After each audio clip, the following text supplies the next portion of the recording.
माननीय Shakti Singh Goyal ji, thank you sir, thank you.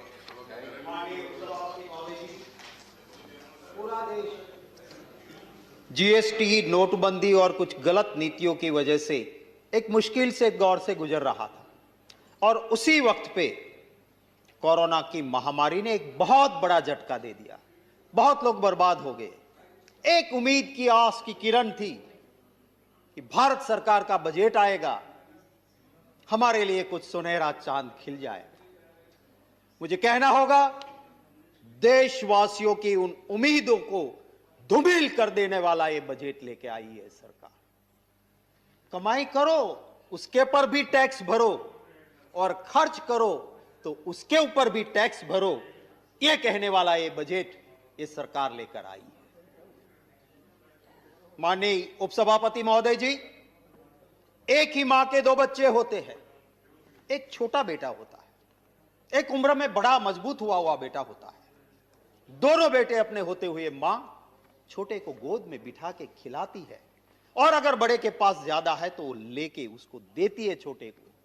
मां ये नहीं कहती है छोटे बेटे को, आत्मनिर्भर बन जा, आत्मनिर्भर बन जा, तेरी सुरक्षा की मुझे कोई जरूरत नहीं। यहां तो उल्टा हुआ, कमजोर लोगों को कहते हैं, गरीब को कहते हैं, मिडिल क्लास को कहते हैं, गवर्नमेंट एम्प्लॉयज को कहते हैं आत्मनिर्भर बन जाओ, और बड़े बड़े दोस्तों को कहते हैं कि संरक्षण है ना मेरा, मित्रों चिंता मत करना, मैं हूं ना। यह परिस्थिति वाला ये बजट जो आया है, तब माननीय उपसभापति महोदय जी, जो पार्टी आज पावर में है वो यहां पर भी थी ऑपोजिशन में, बार बार कहते थे our country is a developing country, लोग की आय बढ़ती है, इनकम टैक्स का स्लैब बढ़ना चाहिए, कम से कम 10 लाख हो जाना चाहिए।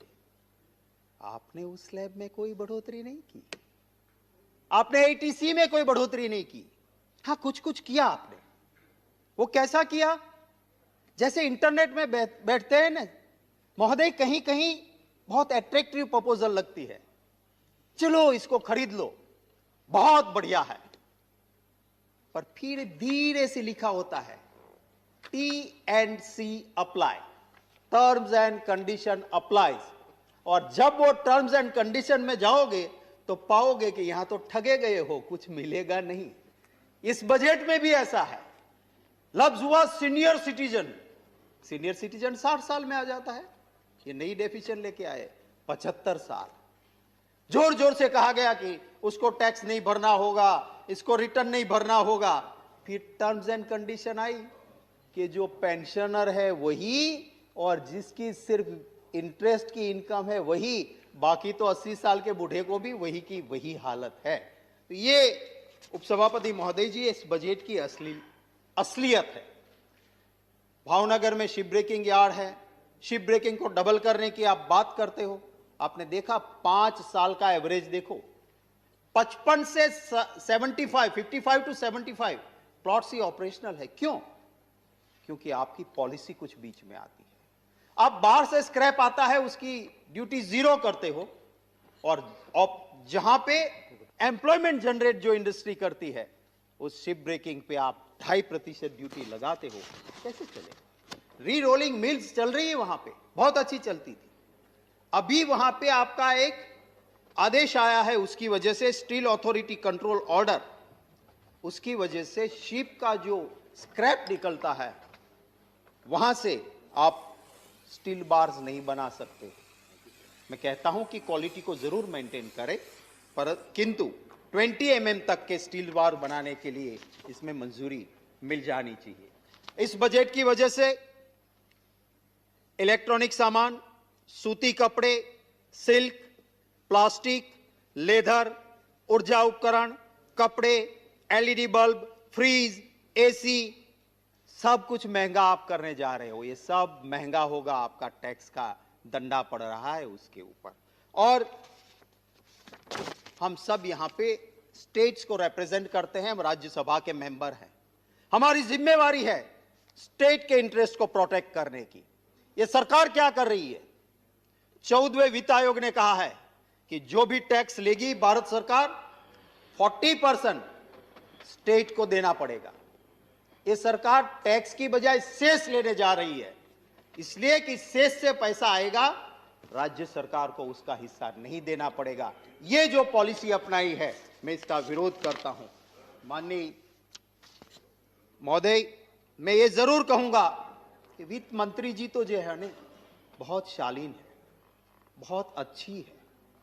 वो जवाहरलाल नेहरू यूनिवर्सिटी में पढ़ी हुई है, JNU, जिसको आजकल ये लोग देशद्रोहियों का अड्डा कहते हैं, पर वहां से बड़े बड़े अच्छे लोग निकले हैं। पर ये बजट में ये दिक्कत है, इसमें वित्त मंत्री का दोष नहीं है। जिस कैबिनेट में मंत्री अपना PA या PS नियुक्त करने में आत्मनिर्भर नहीं हो, वो बजट आत्मनिर्भर कैसे होगा? तो उसमें वित्त मंत्री जी का मैं दोष नहीं मानता हूं। वो तो उसी JNU में से उसने जीवन साथी भी पसंद किया, और वो जीवन साथी है जिसके संस्कार और बैकग्राउंड सारा कांग्रेस का खानदान का रहा है। ऐसा जीवन साथी भी JNU से मिला है। महोदय, मैं कहूंगा, अभी खेल के पैसे काटे हैं। राज्य वित्त मंत्री जी को मैं आपके जरिए कहना चाहूंगा कि जरा कभी कभी वो ठाकुर वाला अपने में भी दिखाओ यार। आप तो स्पोर्ट्स से जुड़े हुए हो, वो पैसे काट रहे हैं तो जरा उधर भी ठाकुरपन थोड़ा दिखाना पड़ेगा। कभी कभी अंदर वालों को भी वो दिखाना जरूरी होता है। माननीय महोदय, यहां पे कहा गया कि मंडी बंद नहीं होगी। मैं कहना चाहता हूं क्यों बंद होगी। एक काले कानून आने की वजह से जो APMC चलती है वो किसके ऊपर चलती है? आप कहीं पर भी सामान बेचो, APMC का टैक्स भरना पड़ता है, इससे मंडी चलती है। आप इस काले कानून में लाए हो, ऑनलाइन बाहर मंडी के बाहर भी सामान बेचेगा, APMC की सेस उसको नहीं मिलेगी।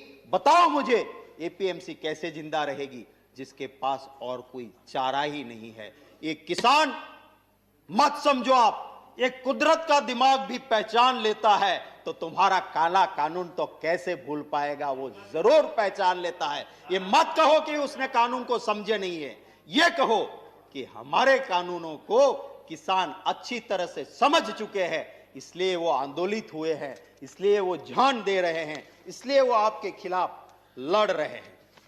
यहां बजट में जिक्र हुआ महोदय कि ये ऑस्ट्रेलिया में क्रिकेट टीम जीत के आई, हमें भी खुशी है, इतिहास रचा दिया, बहुत बहुत बधाई हमारी क्रिकेट टीम को।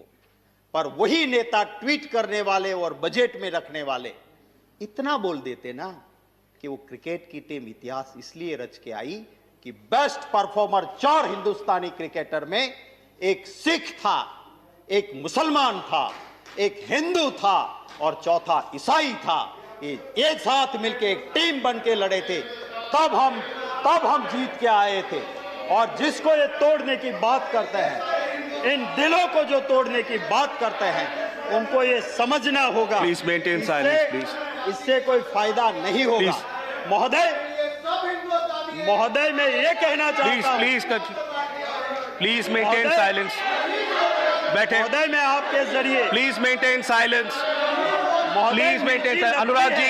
अनुराग जी, जब सच कहा जाता है तो अनुराग जी, और उसके लिए मैं इनको जय जी बैठ जाए।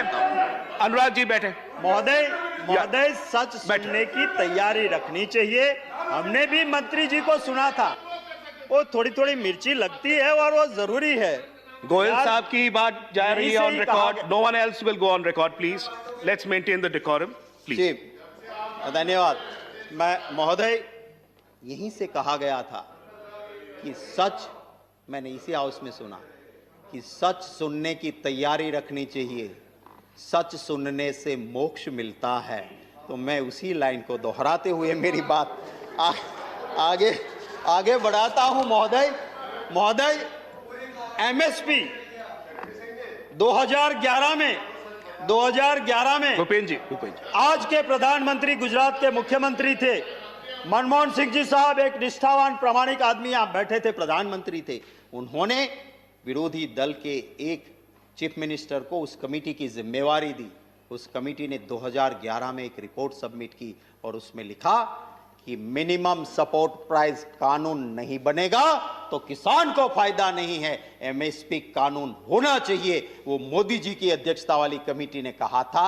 आज उस बात को आप भूल गए और आप मनमोहन सिंह जी को कोट करते हो, आप शरद पवार जी को कोट करते हो, आउट ऑफ कंटेक्स्ट कोट करते हो। उनकी सही बात मानो तो उन्होंने कहा था कि जरूर ये चीजें होगी, पर उसके साथ साथ किसानों की सुरक्षा वाले कानून की बात थी। उसमें से 2 पॉइंट उठा के कांग्रेस के मैनिफेस्टो की बात करो तो उसमें भी हमने किसान की सुरक्षा पूरी तरह से रखी थी। मैं मेरे साथी को ज्यादा टाइम मिले इसलिए लंबी बात नहीं करते हुए आखिरी 4 पंक्ति बोल के मैं मेरी बात खत्म करता हूं और मेरा बचा हुआ वक्त मेरी पार्टी को मिले इसलिए मैं छोड़ता हूं।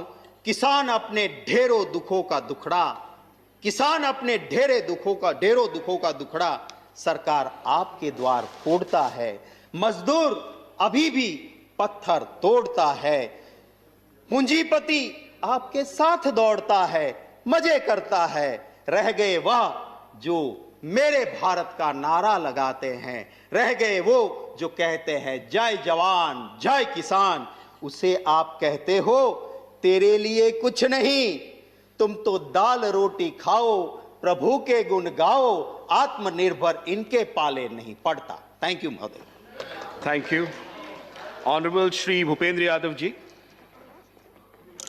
सम्मान्य उपसभापति महोदय,